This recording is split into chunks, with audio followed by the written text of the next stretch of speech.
Greetings from Kenwell. Today is Sunday, July 20th, 2025. Here's a cute little story I want to tell you.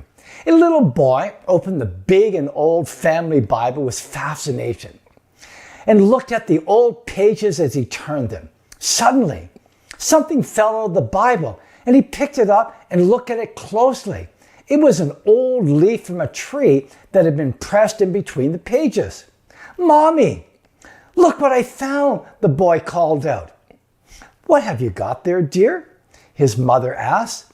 With astonishment in the young boy's voice, he answered, "I think it's Adam's suit." Now, if you didn't like that one, how about this? Adam and Eve were sitting under a tree when a fig leaf flew by. "Oh, look," said Eve, "there goes the invisible man." Actually, I like the second one. I thought that was pretty good.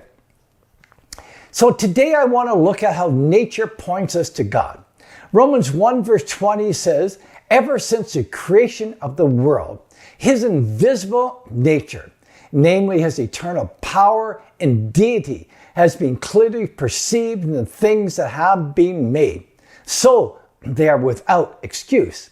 Just look around you at how exquisitely designed everything is. Today, I specifically want to look at leaves, and I'm going to tell you some amazing things that you may not know about leaves. Every unique environment around the world has a different leaf type that's specifically designed for that climate and that environment. So I ask you this question. What do you think? How many types of leaves are there in the world? I have 4 choices for you. 500, 1,000, 5,000. There is no definite number, as scientists are still discovering new leaf types. Well, if you picked 4, you are correct. Next, here is what the anatomical structure of a leaf looks like. When you look at this picture, you see all these cell types that each accomplish a different function. When you look at the complexity of the leaf, it screams that there is a master designer. Here are some things I found out about leaves that I did not know. First, plants respond to their environment. They are constantly sensing their environment. When a herbivore touches the leaves of a plant, it will quickly close its leaves to create the illusion that there's nothing there to eat. Leaves are responsible for photosynthesis, which is the process by which converts light energy from the sun into chemical energy. This process requires organic machines and engineering. The design implication here is that the only source we know of that can create machines or do engineering is a mind or an intelligence. I am saying this is God who created all this. Now, there is a protein in leaves that is called PS2 or photosynthesis 2. This is a complex protein structure. I like to say, to remember the name, think about PlayStation 2. Now, this is composed of lots of different subunits.